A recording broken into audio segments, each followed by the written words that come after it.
Hey folks, it's Virtual Reality Pilot. We are back with another live stream this evening with a few changes. If I've got the settings right, you should be able to fly along with us. We have set up multiplayer. Down in the description of this video are all the details of my handle, which server I'm on. So if you fancy flying along on what is a relatively short hop from the UK over to France, do feel free to jump in, and hopefully I'll see some of you in the stream. We're flying somewhat out of the blue, released PAC 750 from Orbex. This is a New Zealand-based aircraft that is not dissimilar actually to the Kodiak 100. So it's a turboprop aircraft. It's a very short takeoff and landing. So it's great for bush trips, stuff like that. Quite rugged terrain, short airfields, grass strips, that kind of thing. So we're taking off from Goodwood. We've got the payware add-on scenery from Burning Blue Designs for that. We're going to skim across the south coast of the UK, hop across the channel over into France, and then skim across down the south of the coast in France. Do go check out my Twitter. I've published the details of the flight plan up on there. And as I say, we're up in multiplayer. All the details down in the description. So if you want to fly along, please feel free to do so. We're also going to be doing a bit of a review of the PAC 750 as we fly along. There's some things about this aircraft that I really, really like, that I'm really quite enthusiastic about. There's some things in this aircraft that I am extraordinarily frustrated about. However, Orbex have already come out on their forums and said that the development of this aircraft is going to continue on. We'll touch on some of those things in this flight. I see. I think that's Michael VIP. Hello to you. How you doing this evening? As always, this is an alcohol-fueled flight. We have a nice Sauvignon Blanc just to mix it up, albeit it's a different one. This is a small. See if I can get the camera to focus. Sylvia Reserve. Nice Sauvignon Blanc from 2021 from Naked Wines, for those that are in the UK. Flight time this evening is going to be about an hour and a half, and whilst we've set the multiplayer settings, we are not flying with live weather, and we are not flying with live time. It's pitch black in the UK, and it's pretty windy actually today, particularly down on the south coast. There's been a southerly breeze of about 14 knots for most of the day, given that the crosswind component of the PAC 750 is 14 knots. And given that we are slightly inebriated, I was not feeling bold enough to do that, folks. So we have elected for an early morning flight about 7:15 and still and calm skies. Okay, so here we are in Goodwood. We're going to go and hop ourselves into VR. You just have to bear with me for 1 second.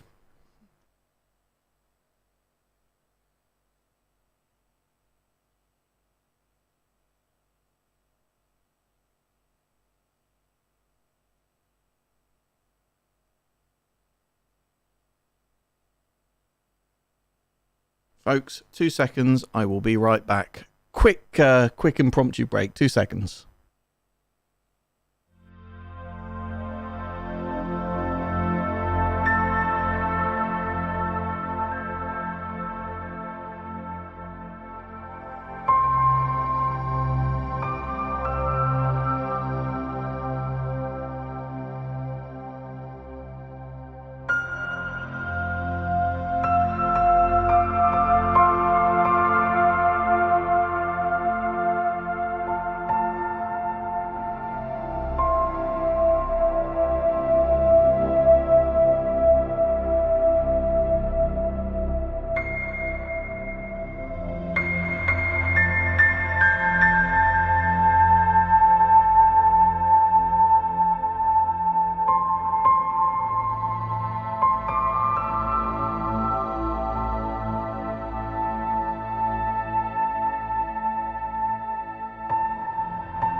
Sorry about that, folks. We're back with you now. So here at Goodwood, cheers. I hope you're having a good Sunday night. But without further ado, we've messed around for long enough. Let's jump in the sim and let's get this bird started.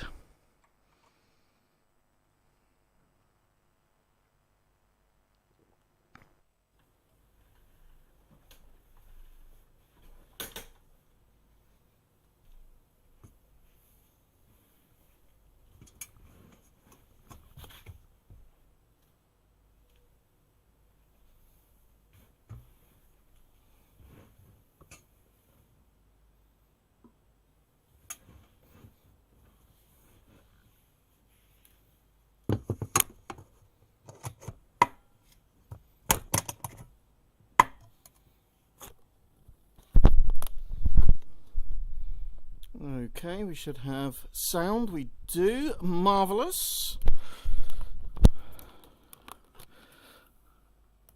Okay.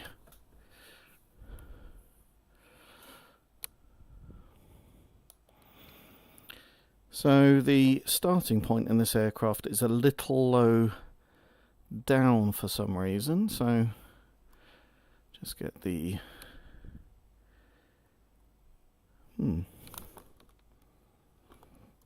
Not sure why that's translating like that.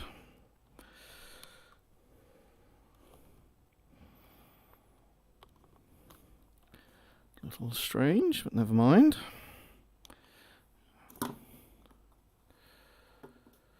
Okay, let's get our checklist. Right, pre-flight cockpit inspection. Parking brake is currently off, now on. All switches are off except the pitot heat. Let's get that off. Okay, let's check. Flaps are up. Check. Okay. Not happy with this position, so I'm not sure why the keyboard is doing that. Let's see if we can just change that setting slightly, because it's going to be a little bit aggravating as we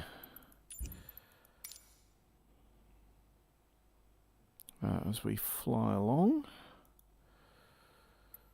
I think it's called translate. Translate.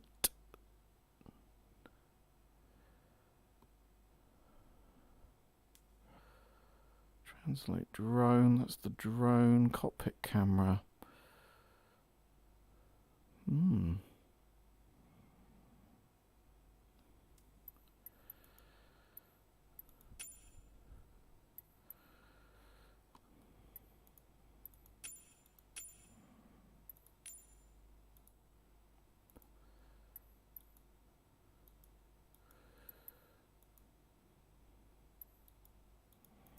Well, this is not a great start, is it?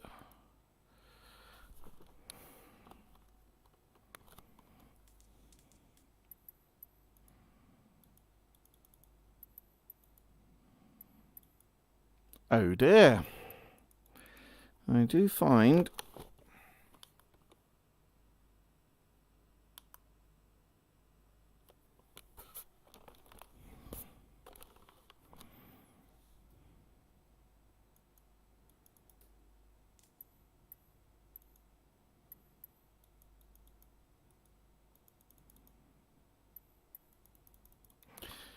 bear with me, folks. We're plagued with technical problems already.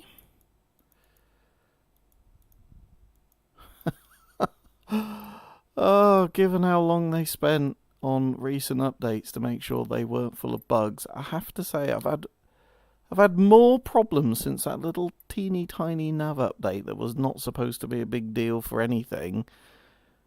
Than I had all the way through the beta. That is absolutely bananas. So I'm clicking and not an awful lot is happening. Can't come out of VR.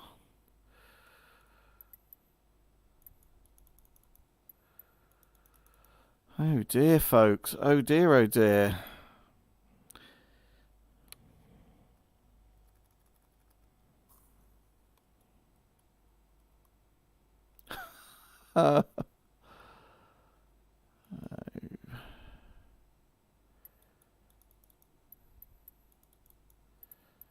Right, we may have to restart the sim here, folks.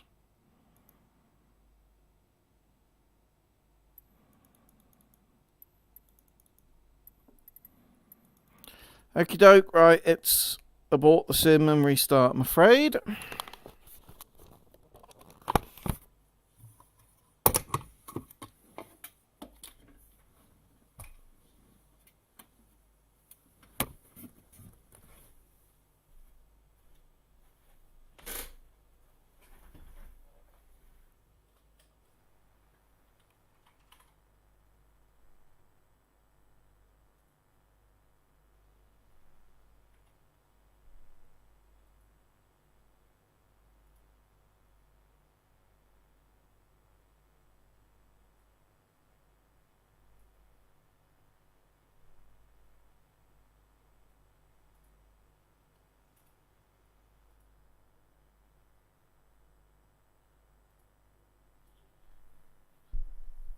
Right, let's try that again. Not a good start to the stream, is it?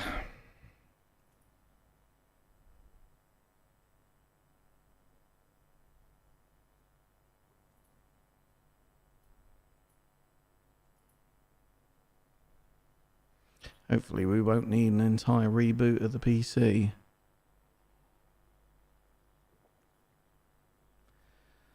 This simulator is a thing of beauty when she works. But my goodness, does she not work oh so often. Whilst we're waiting for that to boot up, I should share I've had to reinstall the sim completely from scratch. I got a nice update notice from Windows 11 encouraging me to install an update that was largely completely pointless and completely wrecked my sim and meant I had to download somewhere in the order of 200 gigs of content again.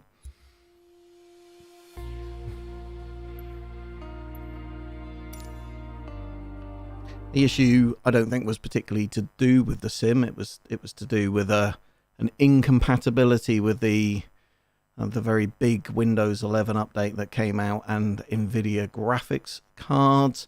And despite there being some fixes, it just absolutely trashed my frame rates, destroyed my frame rates, destroyed VR completely. So I had to roll back the version of my operating system. I had to reinstall the sim. The only reason I had to reinstall the sim is because I thought it was the sim. I was on a preview build. I tried to come off that preview build. For some reason, Microsoft Flight Simulator decided it needed to re-download itself entirely. And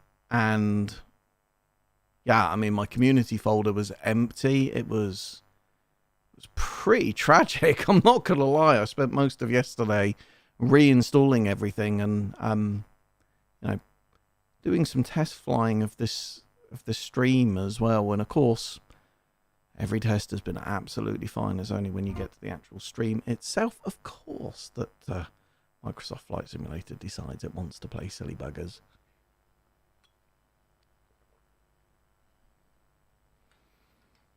First time I think I've had to completely reboot the sim since streaming Microsoft Flight Simulator, though. It's sort of inevitable, albeit I did have it outright crash completely in a very, very early stream.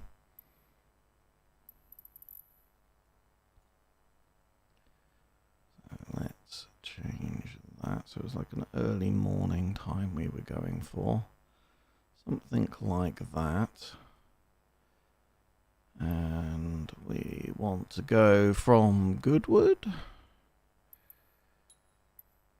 I'll go go from there. Flight conditions. Just going to have to hide my own face for 2 seconds.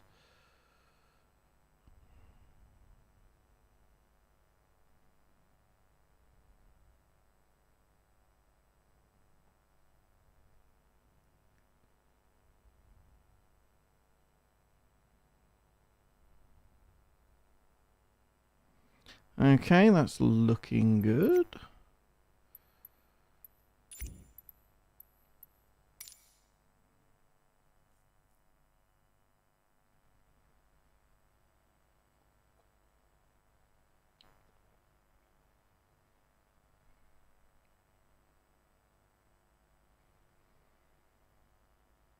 Yeah, it's frustrating when you're plagued with no end of technical problems.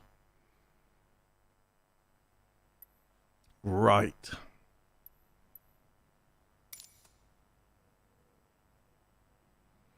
Okay, let's jump back into VR and see. Small top up, I think, first, but let's get ourselves back into VR.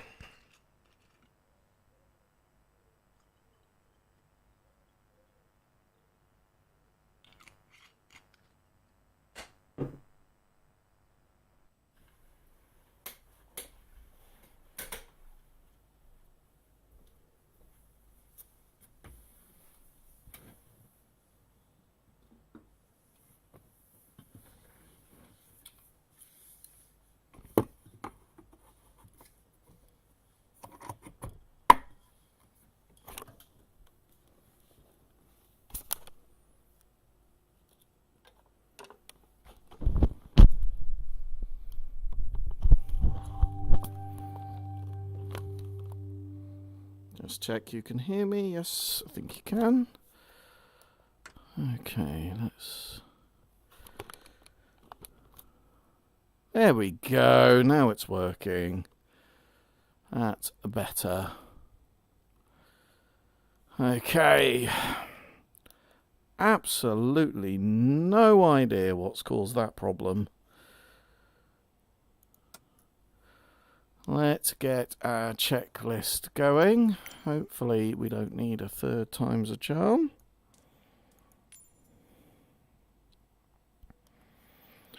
Okay, parking brake set.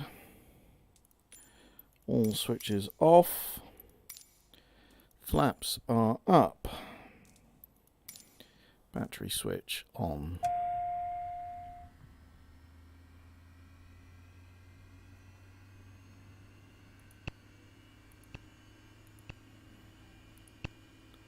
One of the things I do like about this aircraft is the TDS TOS system test OK 750 NXI integration. Right, generator is confirmed as off. Ignition is auto.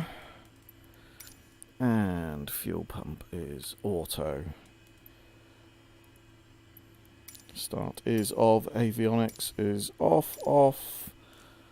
Annunciator test. Yep, that's all working. Set to daytime. Okay, starting engine.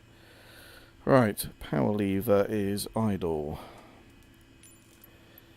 Propeller is feathered. Check condition lever is cut off.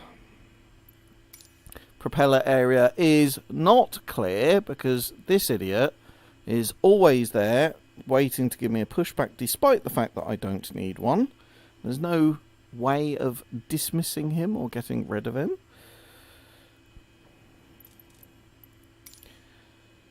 Right, start switch.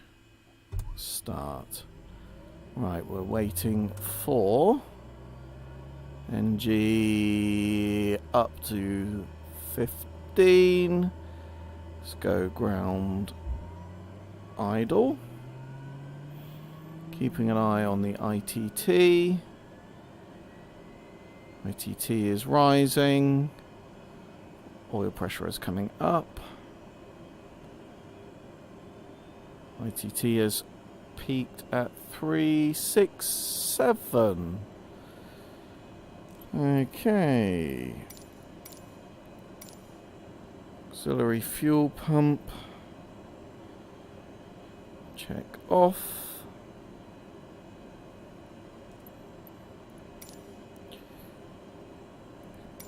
Oil pressure is higher than 40 and the temperature is within tolerance. ITT is indicating. Oil temperature we've just checked. External power wasn't connected. Right. Prop full forward. Checking now that we're getting a readout on the RPM, which we are. Generator master. Looking for the little yellow light here to go off to indicate that we're charging. Good. Okay, avionics masters. Make that a bit bigger because it's hiding some of the text. So avionics master 1 and 2.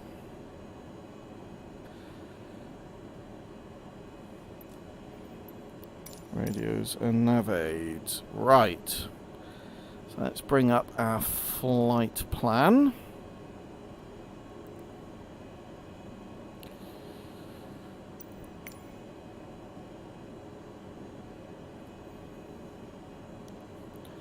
Probably don't need that to be quite as big as that. We'll put our checklist just over there. Okay.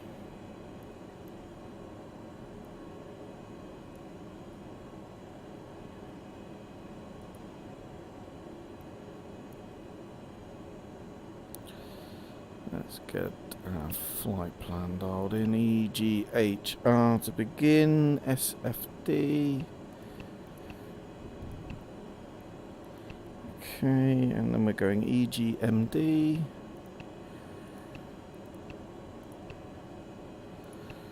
And BNE. This is the bit that takes us across the channel. That is enough of the flight plan for now. We'll get it dialed in on our second 750. So SFD. EGMD.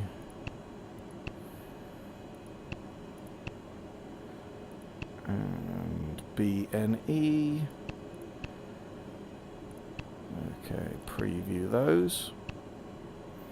It's looking good. And preview that. Looking good. Okay.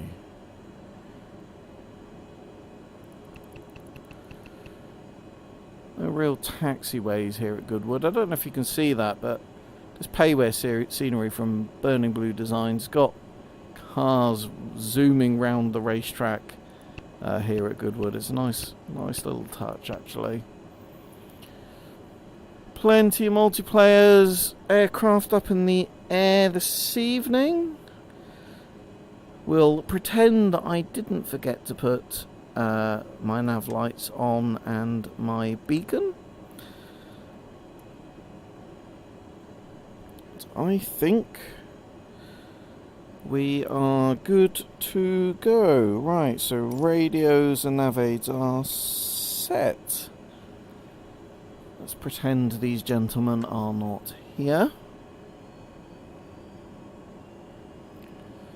Taxi to runway 24 this evening, I think we'll make use of.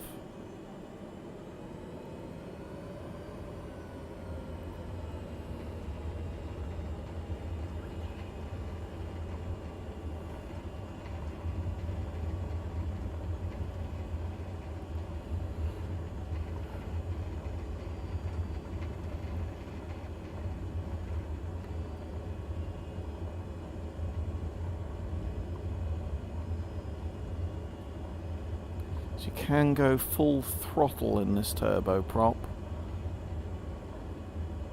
Full throttle for about 5 minutes. We won't go that long, but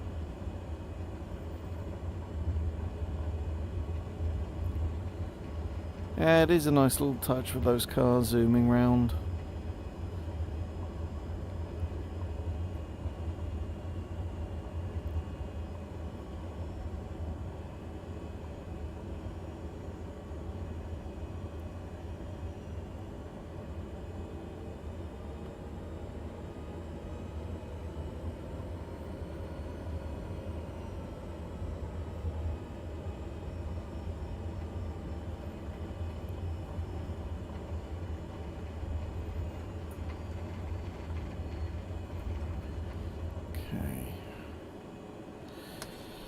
For takeoff checklist, trims are set and correct.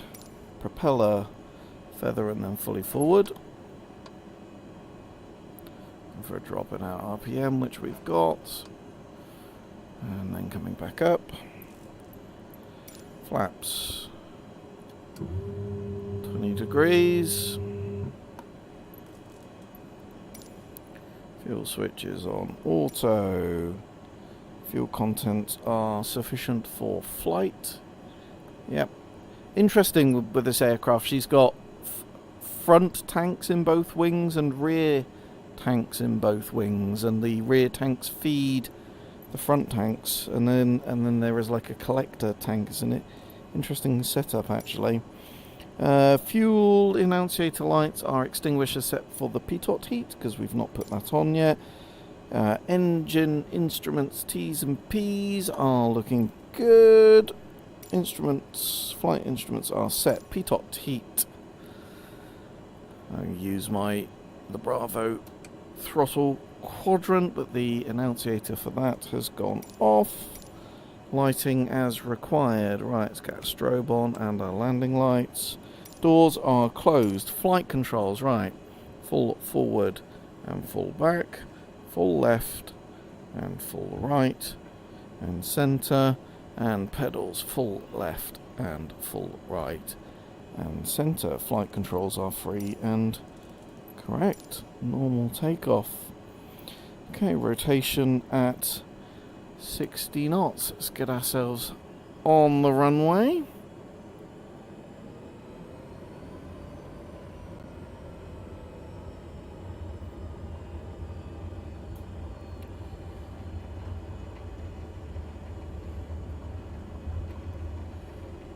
Let's go flight idle. Power's coming in.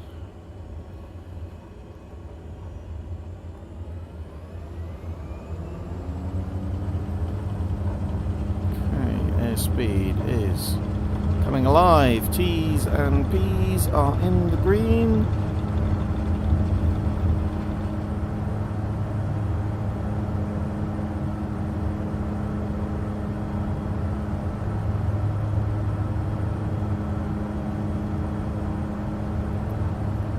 Flaps coming out.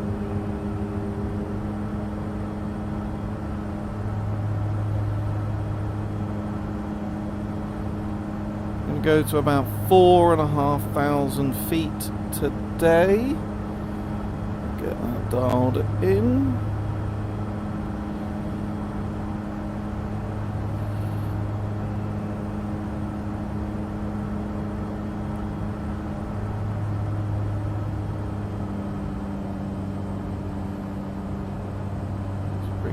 Torque back and the RPM.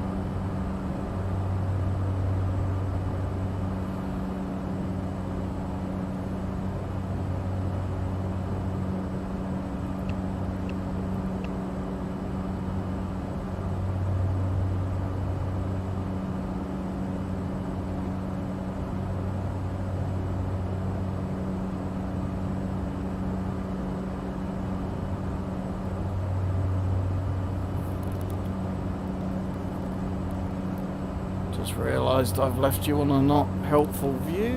Hopefully that's a bit better. Sorry about that, folks. All the technical problems and gremlins throwing me off. That gives you a little view as to how Microsoft Flight Simulator does actually render out the VR component, the mirror window in order to save on frames. Frankly, it just renders out exactly what you're seeing through your eyes, but hopefully that's a slightly better view for you all.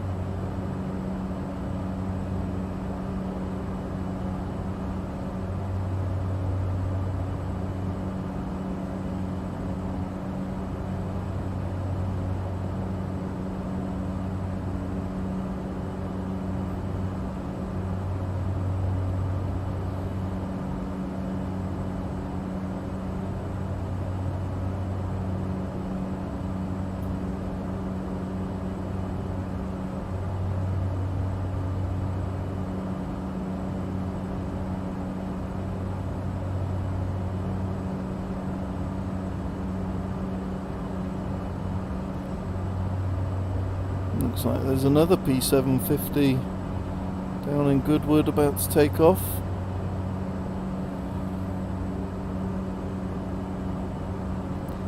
Okay, so it's continuing to climb up to 4,500 feet. Getting ourselves onto our flight plan.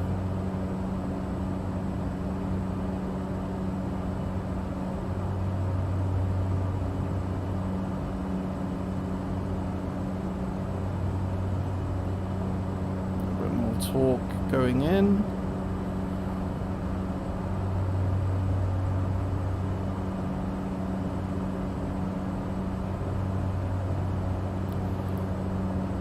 We seem to be coming up on an SU-57, which would be an unusual thing to see here in the UK.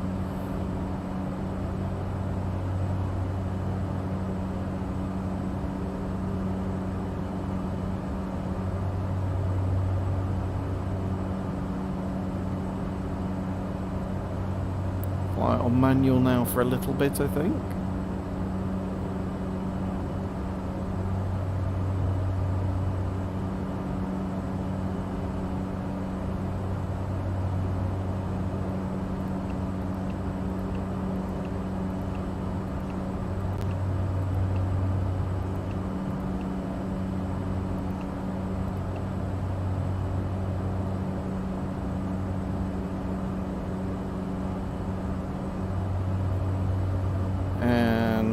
Get our autopilot master on. We're going to be going nav and vertical speed. Okay, we've got our altitude 4,500 feet dialed in.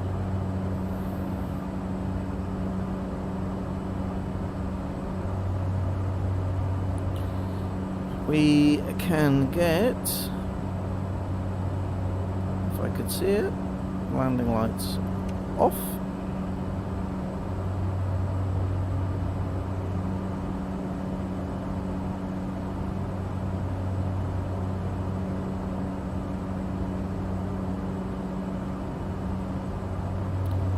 Well, that SU appears to be able to go through the surface of the Earth and then return.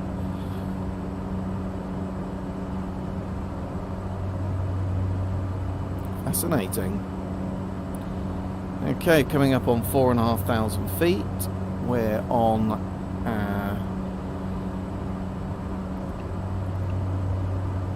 our flight plan. So skimming across the south coast here of the UK, trying then to cross the shortest stretch of the channel, which is what you would typically find most pilots doing. Generally at this sort of altitude you can maintain a glide distance to land there, so relatively safe thing to do. Just a short flight this evening, approximately an hour and a quarter from where we are now.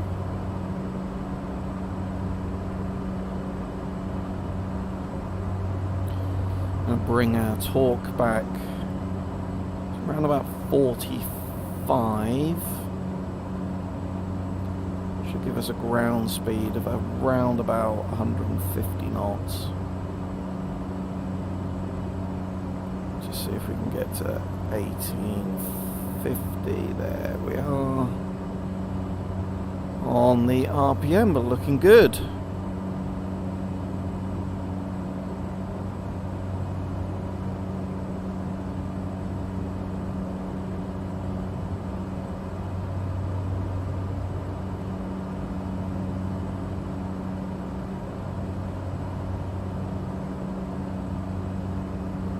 Getting very, very, very smooth performance on the sim at the moment. Very happy with that. I mean, that ground track looks extraordinarily smooth. Using quality setting of DLSS. It isn't as good as TAA. I mean, I think it isn't perhaps as bad as some people have made out, but here in the Reverb G2 looks pretty good, frankly.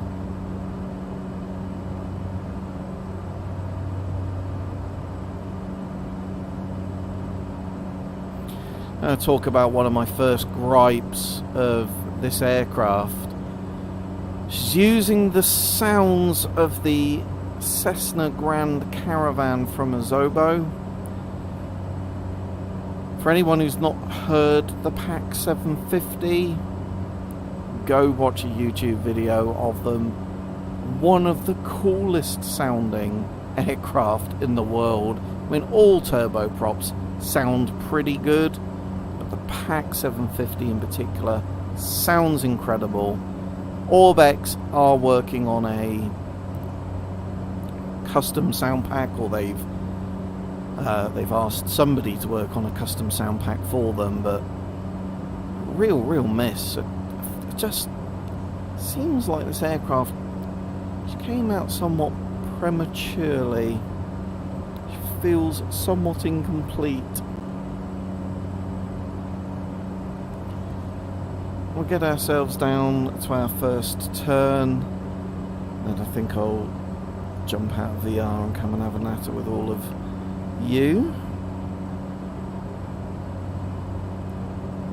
The TDS, a GTN 750 NXI continuing to be frankly an exquisite work of art. More expensive than frankly the aircraft itself, but it really is very good.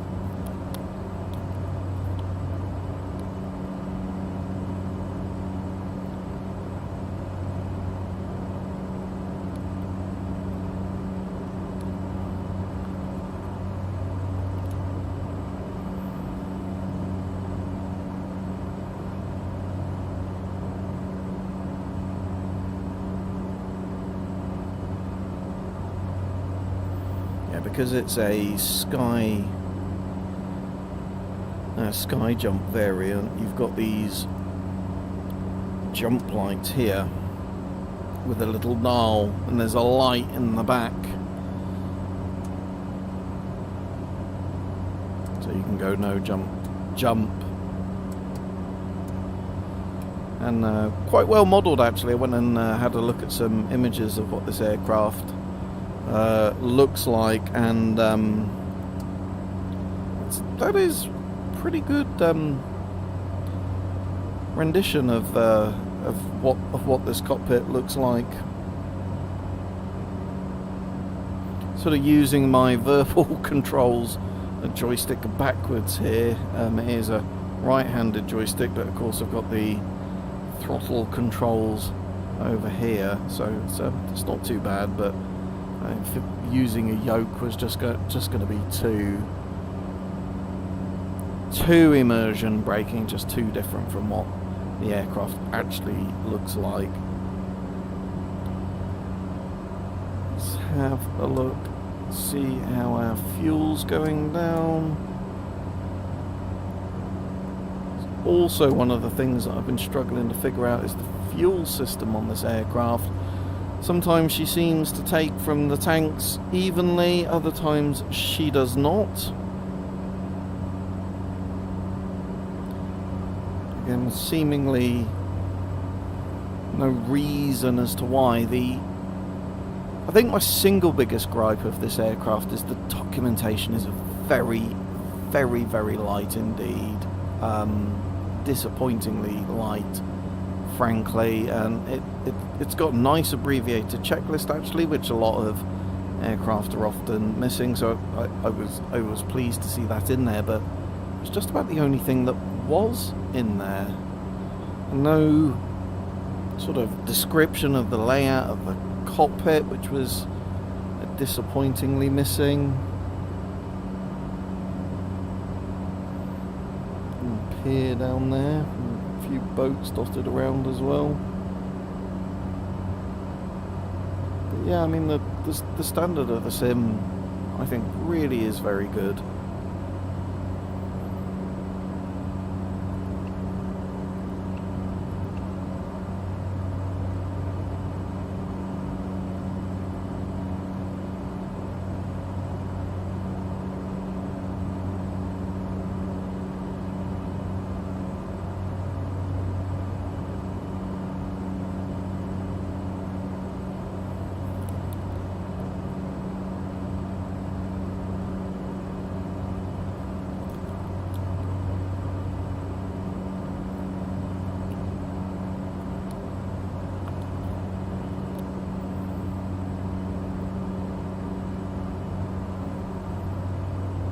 Very reminiscent of the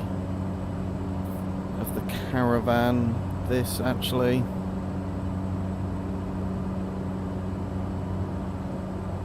I think the flight model's a little bit nicer than the Caravan. That's one of the things that I do like about this aircraft. She's genuinely a real pleasure to fly actually. Her taxiing, handling on the ground, you have to use quite a bit of differential braking, which you don't really need to do in the Kodiak. It's interesting. I mean, I've never flown this aircraft for real. I mean, frankly, I'm unlikely ever to fly this aircraft for real. So it's interesting when you see people review aircraft or comment down in the forums and they say, you know, the taxiing isn't great. Well, I mean, there's every chance that the taxiing isn't great for the real aircraft. So if that's an accurate modelling of what the aircraft is actually like, then, you know, bravo Orbex, that's how it should be.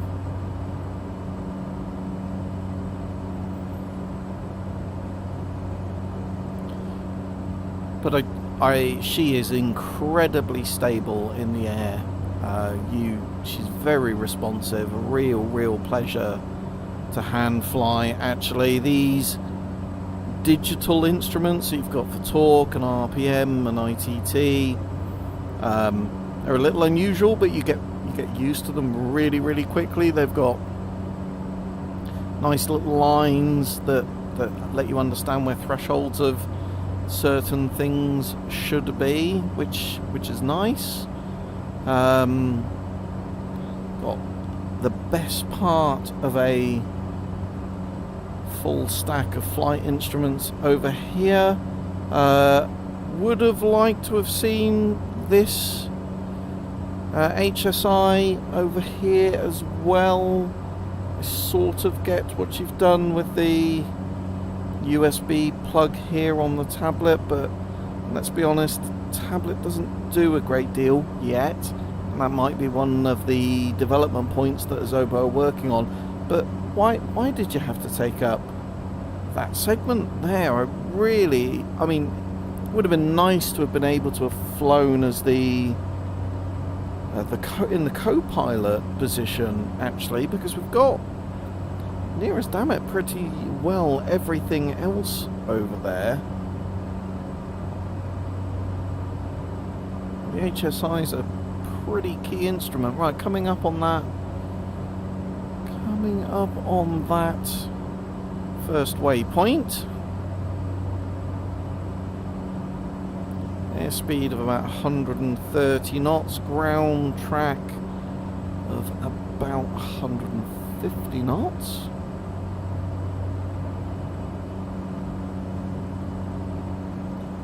Yeah, the autopilot's working nicely.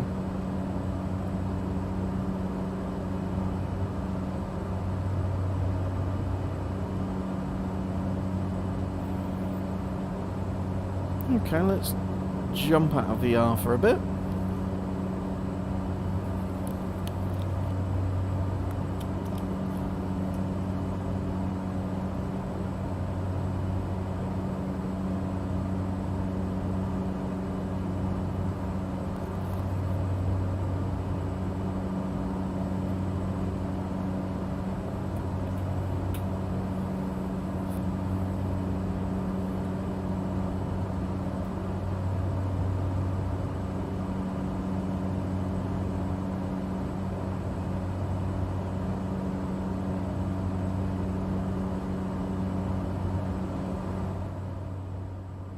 End up with the sort of mandatory dodgy VR hair from the top strap that goes over the top of your head. It always looks dreadful. Truck freak. What's up? What's up? What's up, truck freak? Ryan LL. Good evening, Ryan. How you doing, bud? Got big scary Ma there, my better half, on moderating the chat as well. I think we'll take a little look at the external model of this aircraft, because that genuinely is one of the things that I think really, I mean, she's an unusual bird. She's a quirky bird, as I like to say. She's got that swept up wing design, and this, look at the paint job on that. The liveries that come with this are great, and I really think there's an aircraft that looks like her elsewhere in the sim.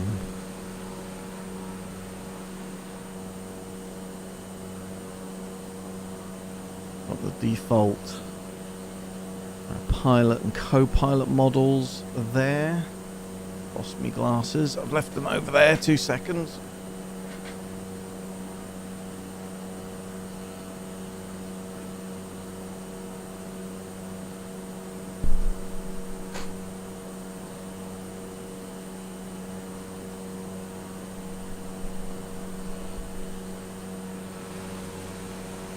But I mean, you have got to give it to them. I mean, the quality of those textures is awesome. Look at the detail on the gear work, on like the pitot tubes, the gear underneath.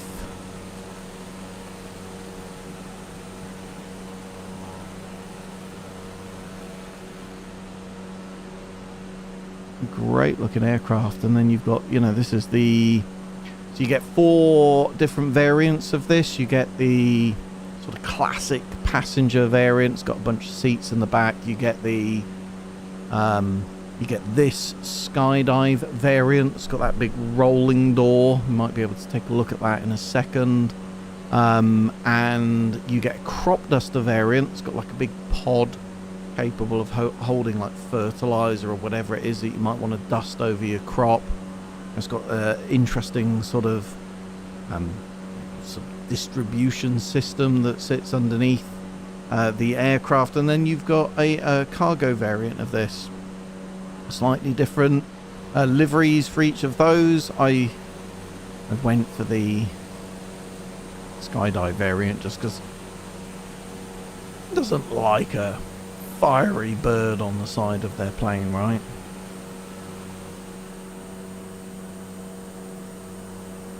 Yeah, she really does look great.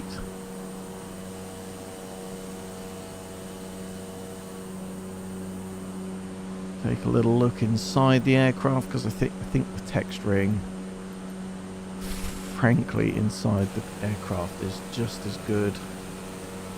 Let's see if we can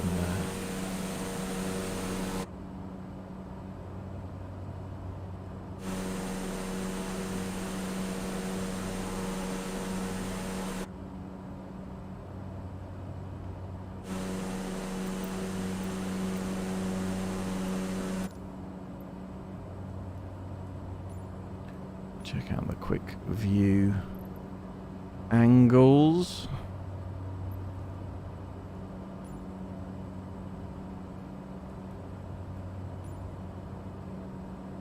Yeah, it looks great, doesn't it, in 4K?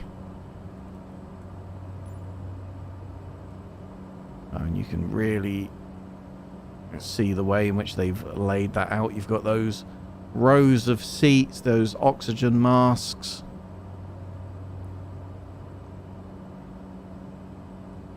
Capable of getting up to something like 20,000 feet, this aircraft. Comfortably.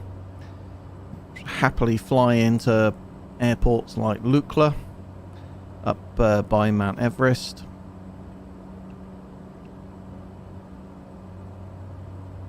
Not far off of our waypoint there to turn across the channel. Let's have a look at a few more of these views. You can see sort of the scratches and stuff on the window. Yeah, that's a nice one. Got the roller door there, ready for skydivers to jump out of.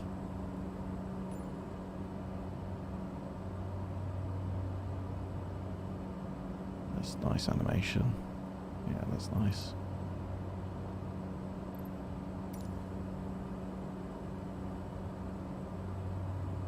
Yeah. Excellent job on the texturing, without a doubt. Now, if Orbex go on and do the custom sound pack as well to go with this, like I said earlier in the stream, go watch a YouTube video of what the Pack 750 sounds like when she takes off. Honestly, I mean, all turboprops sound amazing, but this one, just, you've got to hear it to believe it. I mean, why on earth they've released this with the default Azobo Caravan sound files? It just beggars belief. It's one of the greatest sounding aircraft in the world ever, the 750. Now that is all to come. So, you know, I'm sort of okay in principle with manufacturers continuing to develop our aircraft after they've been released, but the documentation just is just poor. The sound is not great. The texturing is awesome, and the flight model, honestly, she is an absolute pleasure to hand fly. Been flying her for most of the day today, and I've been having a great time with her, and I love the TDS GTN 750 NXI. I'd take that and a classic steam gauge aircraft over the G1000 any day of the week and twice on Sunday. There's two main reasons for that. The first reason is the touchscreen is just really, really, really easy to use in VR. I actually suspect the touchscreen is easier to use in VR than the real thing is to use in real life. Like, I don't know if any of you have got touchscreen LCD things in your car. I mean, the car's inevitably moving around. Your hand wobbles around. It's quite hard to push, right? Take that, multiply it by 10, and that's what you've got in a real aircraft. However, you don't have that problem in VR. You're using your mouse and, you know, frankly, hitting things and like looking at your flight plan or bringing up whatever it is that you might be interested in, terrain stuff you can look at and weather and whatever it is. Like, it just, honestly, like, it just click and drag and just move the mouse, and that compared to all of the rotary dials and soft keys that you've got around the G1000, just take that any day of the week. So that's point number one. Point number two, it's just a very, very, very intuitive system to use. If you want to add in procedures, right, you go to procedures. It's just laid out in such an intuitive way. When I find with the G1000, it's which of these soft keys do I need to press, and like it's a bit of faffing about, and yeah. Third reason, I said there were two reasons, but I'll give a third. It doesn't like steam gauges, right? They're the classics. They're just easy to understand. Now, do I enjoy flying aircraft with the G1000? Of course I do. I mean, there's some great aircraft with the G1000. I mean, most notably the Kodiak 100 is an awesome aircraft to fly. And 12th of October, the amphibious version of that is coming out, which is discounted, by the way, if you've already bought the wheeled version of that. I'm pretty sure I picked up somewhere in there that it's the Series 3 Kodiak. It's the Series 2, I think, is the wheeled version. So if there's some differences there, that will be interesting to see. But yeah, I mean, the G1000 has got its place. And, you know, for real flying, far bigger glass display. And all of those knobs and stuff, actually, interestingly, like, almost as like the opposite is true when you're flying real aircraft. That your hand is sort of wobbling around trying to press touchscreen stuff. It's quite difficult to do when you've got solid rotary knobs and buttons to push. Actually, sort of easier to find that whilst everything is sort of moving around dynamically. But it's kind of like the opposite is true in VR. So yeah, the TDS, like particularly when you get the duals like that, you know, just an absolute awesome combination.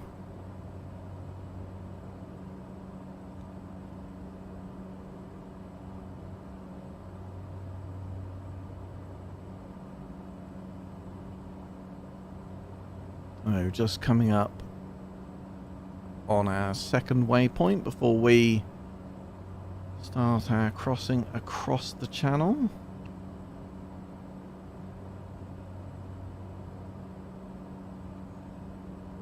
Some more waypoints to add in. Let's see if we can find those actually. We're trying to deliberately avoid controlled airspace this evening, so we sort of skim quite close to it along here. We could have cut through controlled airspace. The airport that we're going to is like here. But I'm gonna continue to deliberately avoid that controlled airspace. So let's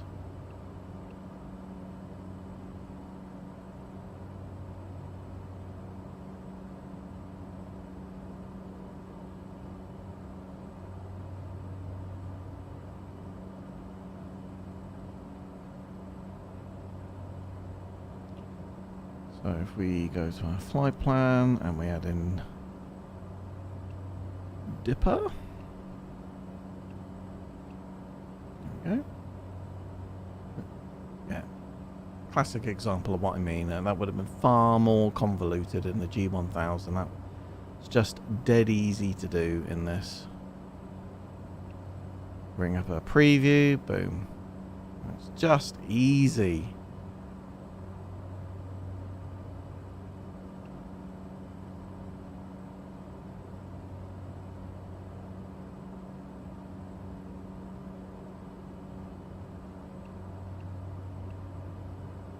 Okay, so we've started our crossing across the channel. UK there, just on our 6. Continuing at 4,500 feet. Have a look and see what our fuel is doing. So it's taking that unevenly again. I did a number of flights earlier where it was draining those fuel tanks pretty evenly. There's no rhyme nor reason that I can see as to why it's doing it, but as I say, the wings have got sort of forward tanks and rear tanks. The rear tanks feed the forward tanks. Forward tanks here, full of plenty of fuel. Rear tanks here, but you're not supposed to get these too uneven. Now, if there's a way of balancing that out, I'd love somebody to tell me, but I've not worked out how to do that yet.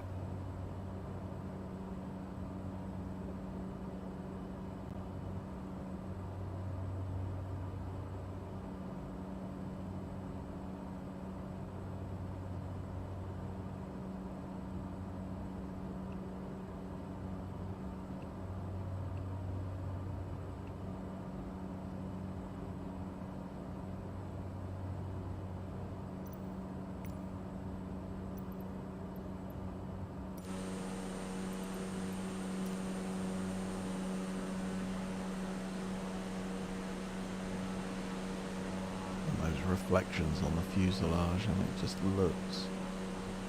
it just looks great, doesn't it? UK behind us there.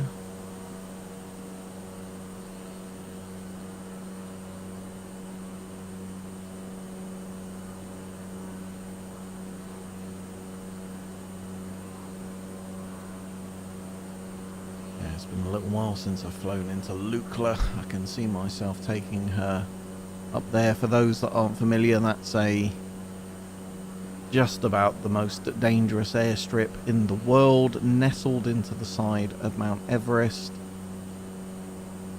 Very challenging approach, no real opportunity to do any go around of any description.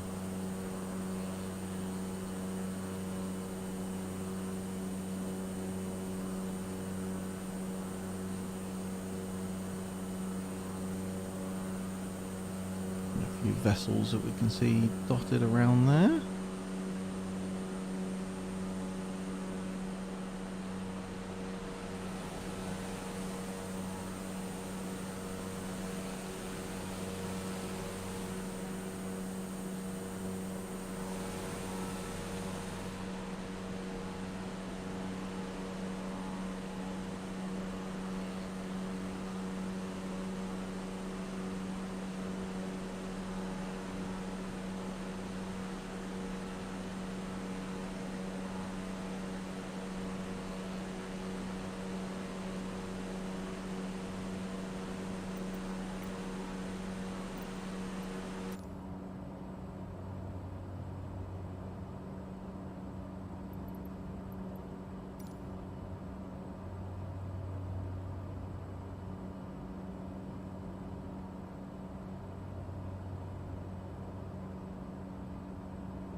So, interesting week ahead for us all. We've got the inaugural release of the RTX 4090.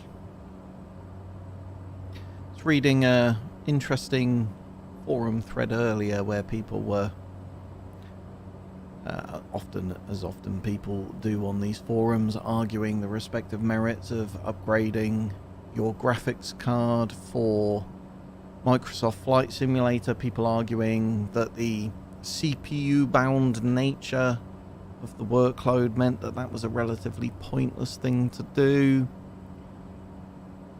Will I be buying the 4090? Yes. Will I be reviewing it on this channel? Yes. Will I be providing you with some real-world data as to the difference that that makes to performance? Absolutely yes.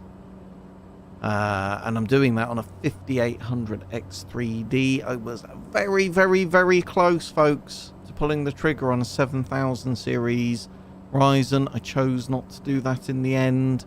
Linus Tech Tips to the rescue, right? Put some great stats out about the 5800X3D still being the king of Microsoft Flight Simulator from a CPU perspective. Really does love the extra cache that you get on that CPU. And I found I actually upgraded. I had a 3080 Ti, upgraded that to a 3090 Ti. Was actually quite shocked at just how much difference that made, and I don't think it was the extra CUDA cores that did that. I'm fairly certain it was the bump up to the 24 gig of VRAM that I got. But yeah, it likes memory close to its processing architecture, this sim. So just over halfway across the channel. You can see France are just ahead of us.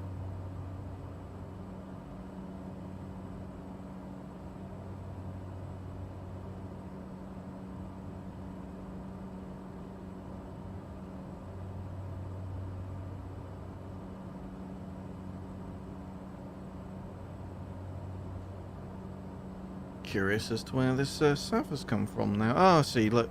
Well, I was about to say it's an epic fail because we're flying to France and this is wine of New Zealand, as you might be able to see just there. However, for the more astute amongst you, might not know the PAC 750 is a New Zealand aircraft. That's typically where you find them. So let's say that that was deliberate.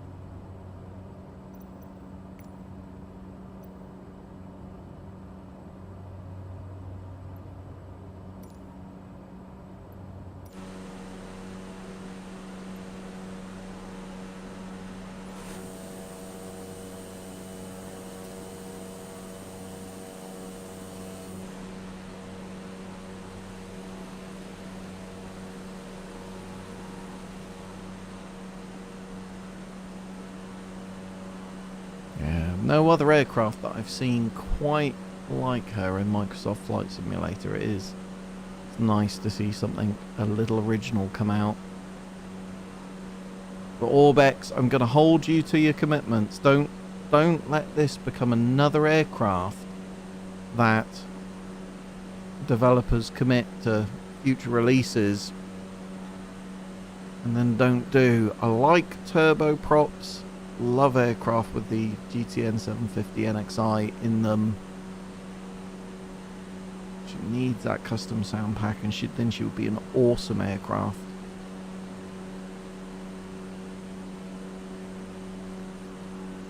Did also pick up the Cessna 510 Mustang. I almost certainly will do a live stream with that. I'm going to do reviews of both of these. I've got a review of the PC-12 I'm overdue and committed to doing as well. I will do all of those. I want to get a playlist up on the channel, which is like, here's just awesome aircraft that you should go off and buy. But the selection is sensational at this point. Definitely feels like a golden age, dare I say, of Flight Simulator.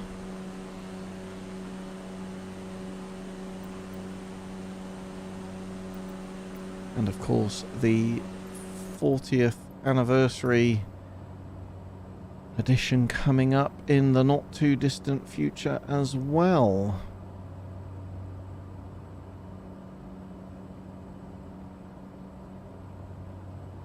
We're not dialing our destination airport. It would appear that we did not.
Right, I'm just going to have to go and crack a window open. Despite it being 9:30 in the evening, it is the amount of heat that system is pumping out as it runs the sim is ridiculous. So bear with me, folks.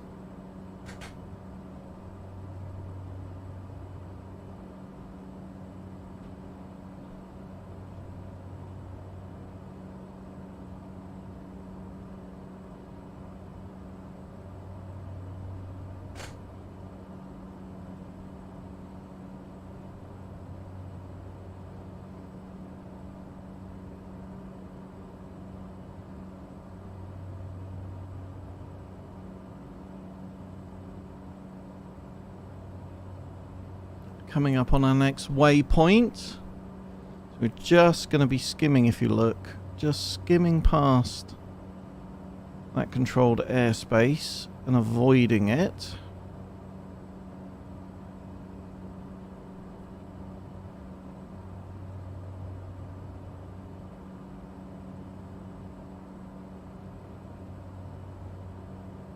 And one of the things that would be really nice to see in one of these skydive aircraft would be animated skydivers going out the door. I mean, I sort of say that fully cognizant of the fact that that isn't a trivial bit of software engineering for somebody to go and do, but I mean, that would be an awesome thing, right? You think the external view of watching that and people coming out.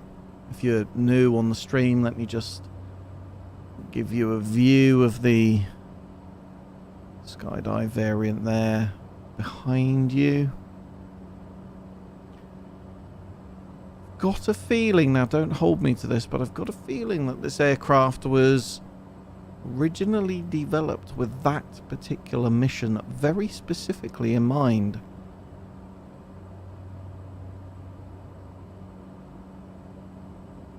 Coming up on our next waypoint, see how we're doing fuel wise. So yeah, that left fuel tank completely gone on that right left fuel tank. Not really taking anything from the front ones yet.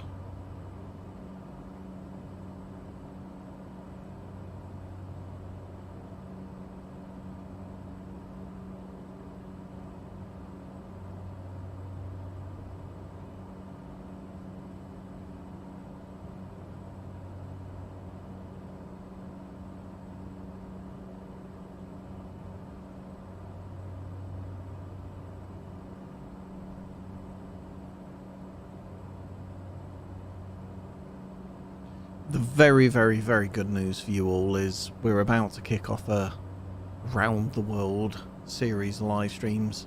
My friend Northern Ben will be joining me for those, so that will get quite lively, I'm sure. I'm going to try and sort of map out that route around the world again, so do feel free to jump in and join us.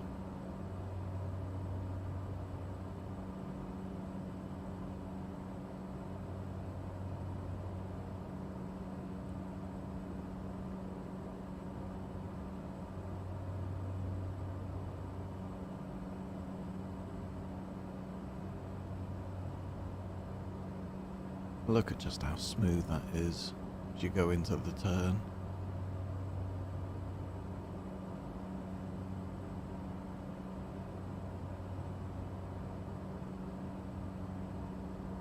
The whole world environment just looks awesome.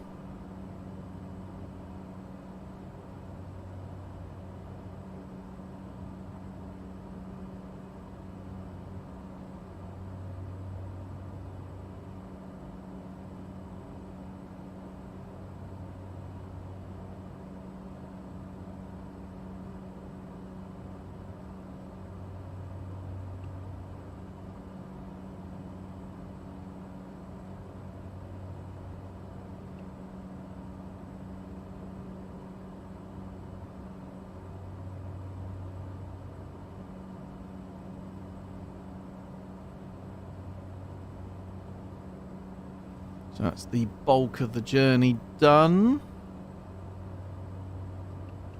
Just zoom out.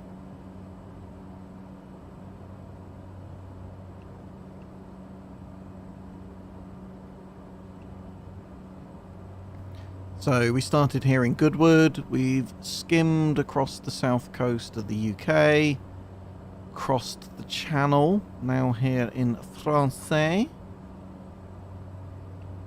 Skimming past this controlled airspace here, and then it's just a very short trip to what is a relatively small airstrip, quite now well known for camping.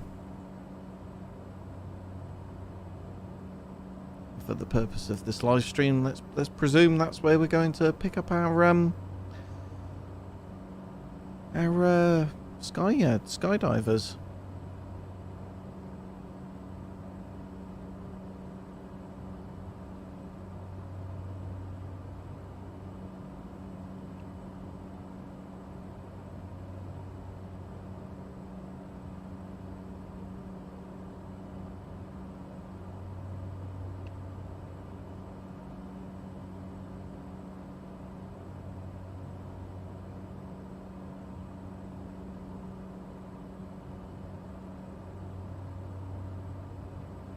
Was absolutely delighted to see this week that my home airport, where I've actually been doing flying lessons out of, has had a custom scenery add-on released for it. That's Coventry EGBE.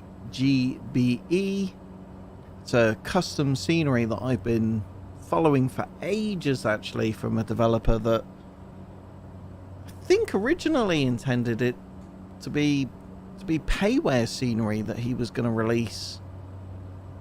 He's decided to release it for free. He's put it on flightsim.to for absolutely nothing. I will be doing a very, very thorough review of that in the next week. Genuinely impressed. I emailed him some time ago. I picked up on the fact that he was developing it. Emailed him and said, look, I'd love to do a review of your, not even a review, I think I said I want to promote your airstrip, your work that you're doing.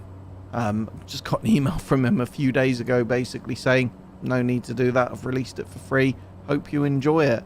Downloaded it, done some flights out of it. It's an awesome airstrip, and not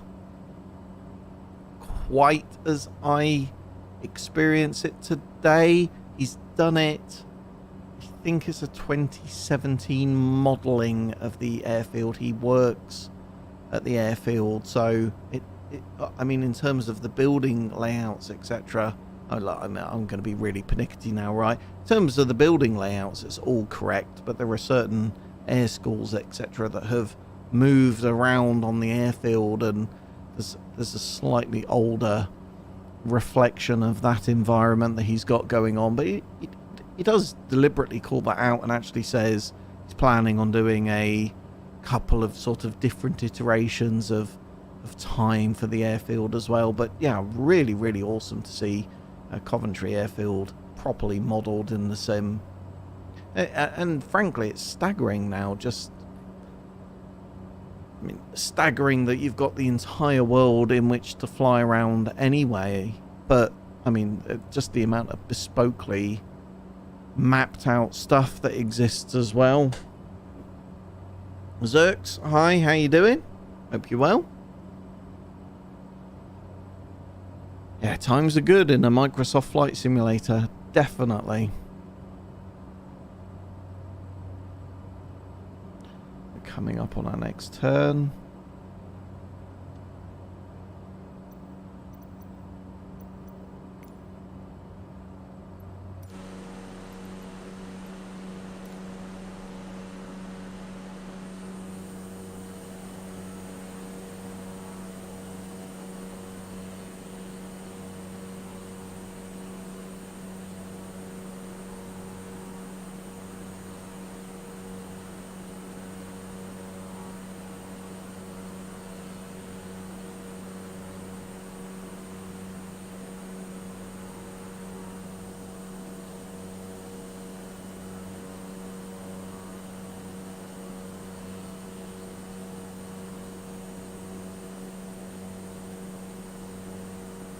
One of the great advantages of the very, very, very good internet connection that I've got here is that I'm actually able to stream out in 4K so that you can appreciate the visual beautifulness that I get to experience here as well.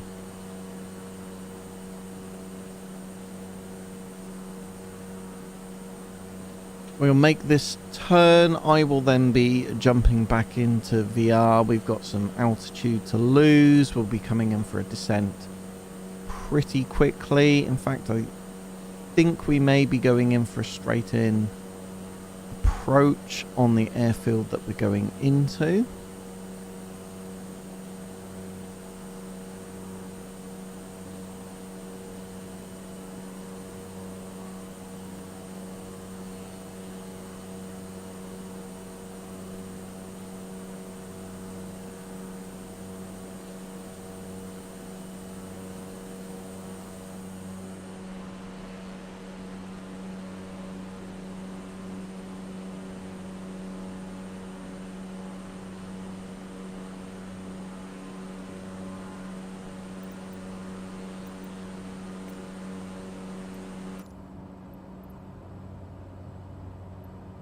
Yep, so we've just got that little stint to do there. Right, I'm going to jump back into VR, folks. We're going to get ourselves descended. We're going to get ourselves down for a straight-in approach.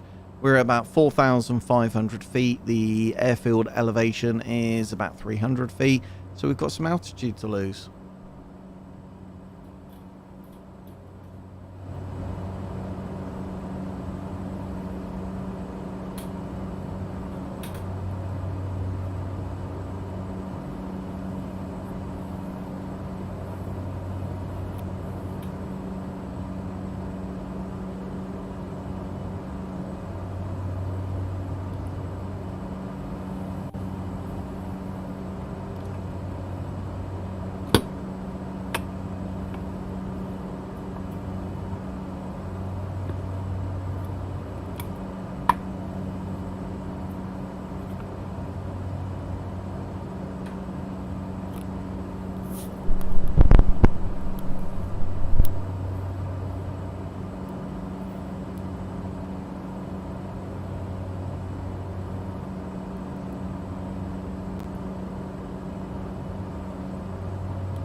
It would appear it is my evening for technical gremlins, folks. So now I don't have... there we go. Got the mouse. Okay. You'll sense a little bit of frustration in my voice.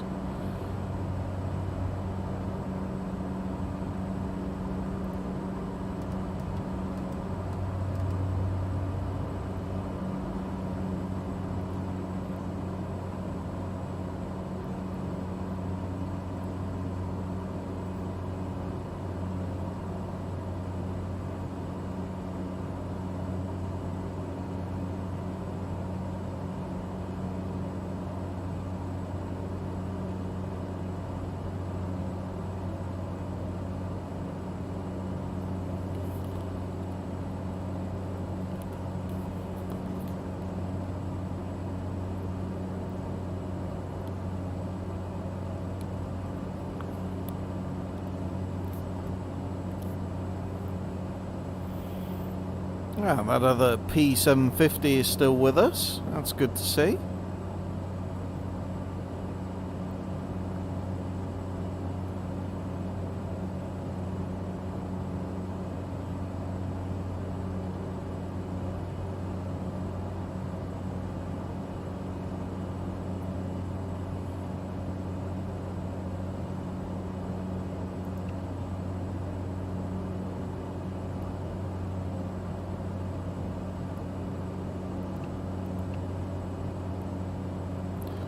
wonder if they'll be joining us in on a straight-in approach, a little bit lower than us. We're at 3,000 feet. They're 1,700. Continuing to descend.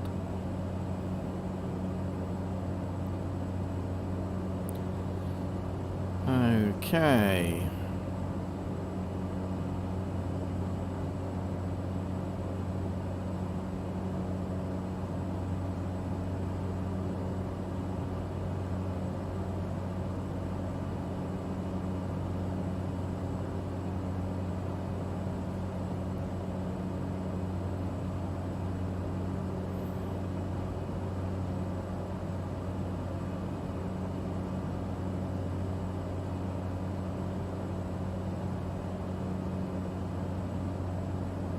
Quite a vast woodland beneath us there.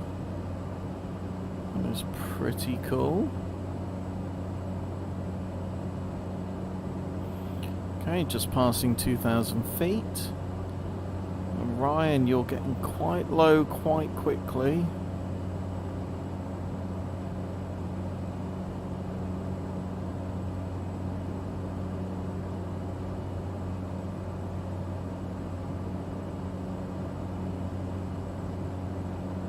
I may well fly a traffic pattern around this airfield. Leveling off at 1,000 feet. Remember, the airfield elevation is 300 feet, so pattern altitude is going to be 1,000 feet above that, which would make pattern altitude 1,300 feet.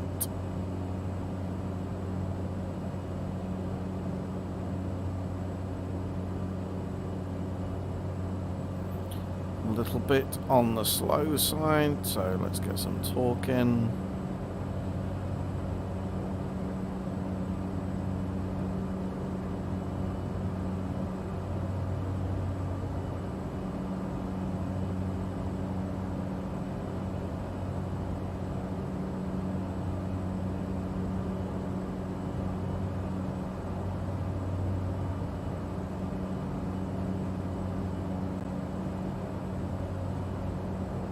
Okay, getting ourselves ready for a landing.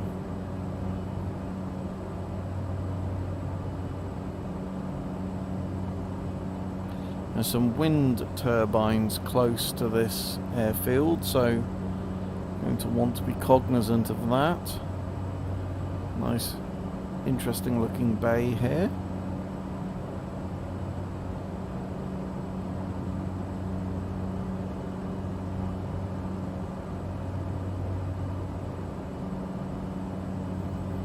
Concorde up there, 41,000 feet, climbing rapidly.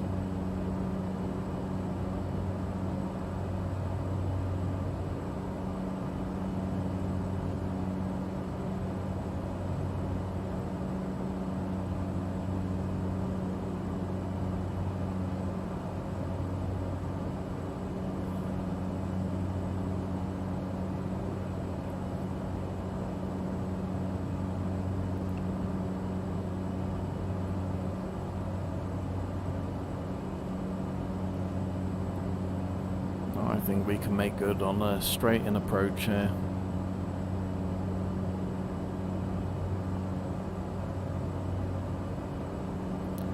Ryan continuing to descend.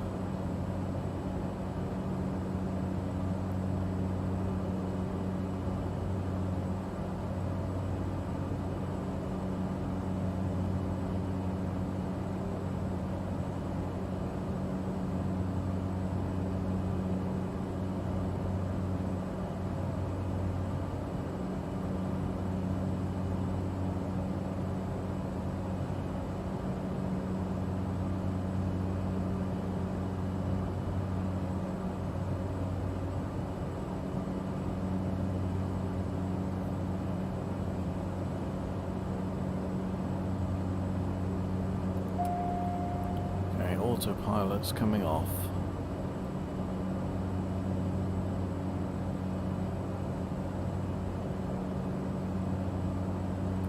First notch flaps is coming in.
wind turbines there.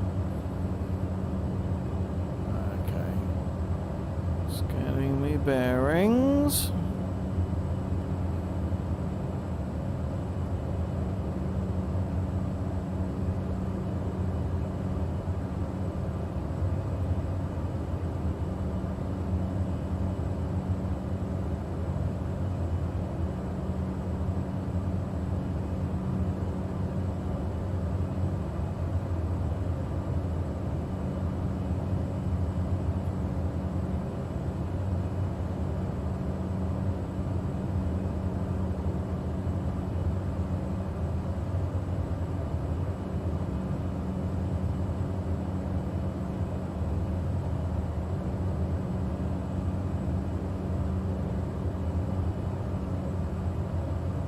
$500.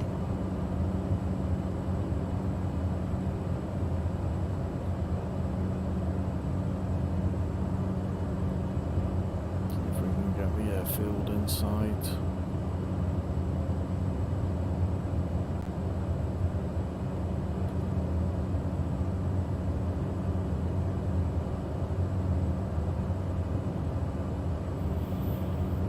If I can't, I'm going to fly that traffic pattern and go around.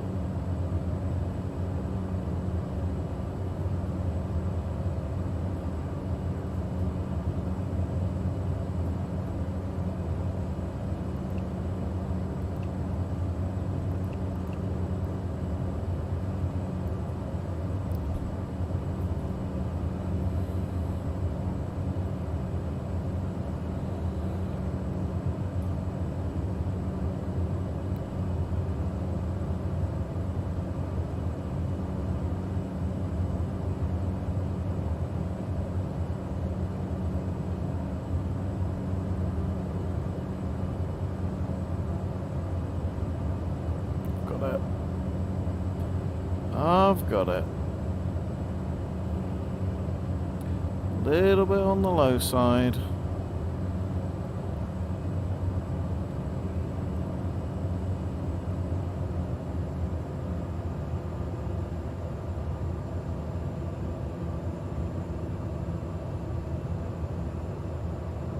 A visual approach, runway 23.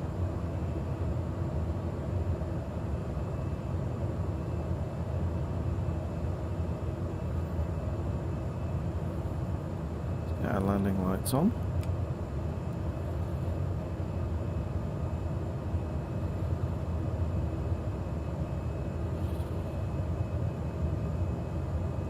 So that final notch of flaps in, go high RPM.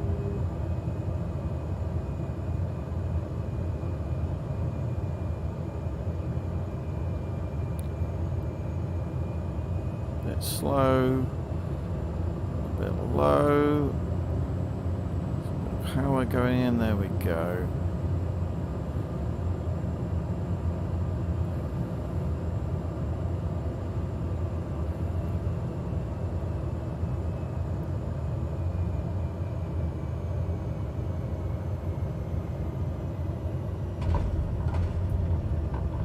There we go.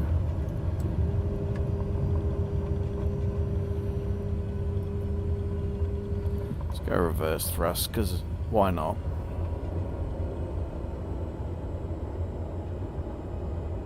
And some brakes.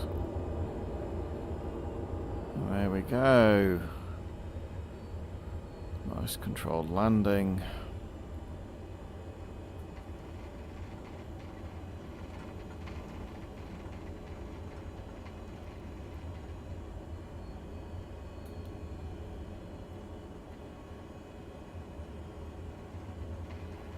Small little airfield. It looks like Ryan coming in for his landing. His or hers landing. Make assumptions.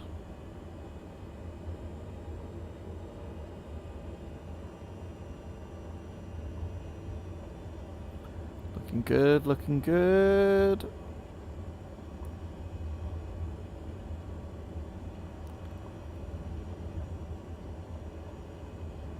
Nice. You see the model as we go past it as well. Oh, you can hear that reverse thrust. Stopped on a 2p. Nice. Oh, that's just cutting me off. That's rude. I need to get those flaps out, man.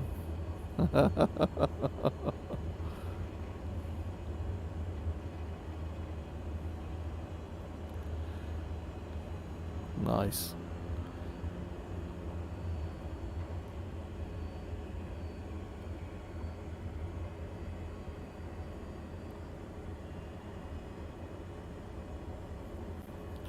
Yeah, that's fun.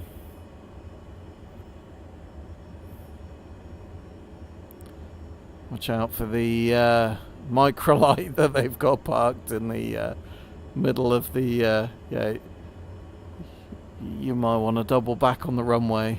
Yeah, that's it. Let's get the strobes off. Don't need to blind everybody.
Okay, let's get our checklist up.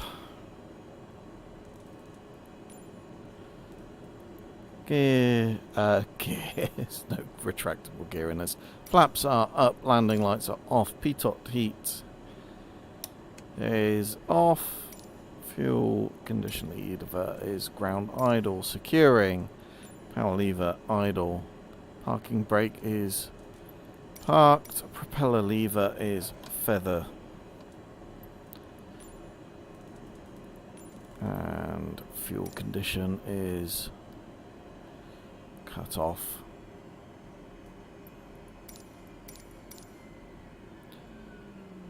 We get all our lights off, landing lights, beacon.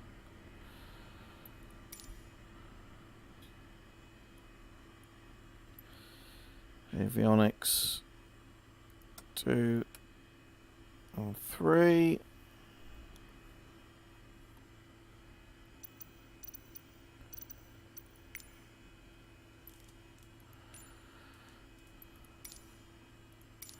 Autopilot master is off. Ignition switch is off, as is fuel. Generator master off. Battery off. Aircraft is secured. Let's crack those emergency hatches and get some air in this aircraft. Well, I'm sorry, folks, for the technical gremlins that we had this evening. It's been a good flight, I think, overall. A couple of problems here and there.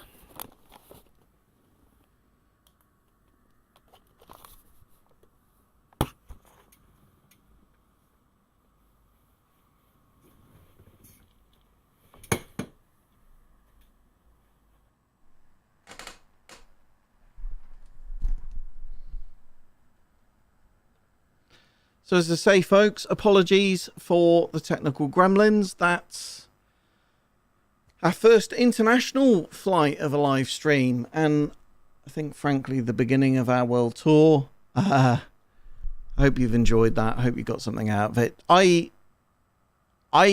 think this aircraft is worth the cash. It needs some more work. Orbex are committing to do that work. So I think on the basis of that, it's a reputable developer. It's worth a look. Ryan LL. Yup, that'd be me. Wow. Thank you for joining us, Ryan. It was nice to see you in there. Nice flight. I enjoyed it thoroughly as well. And then, hello, greetings. Do you know if something is wrong with the C310 movers? It will not work well for me. Not that I'm aware of. I flew the 310 a couple of days ago and it was okay. So, nothing that I'm aware of. Apologies. I can't be more helpful than that. Folks, I'm tired. It's 10 o'clock at night.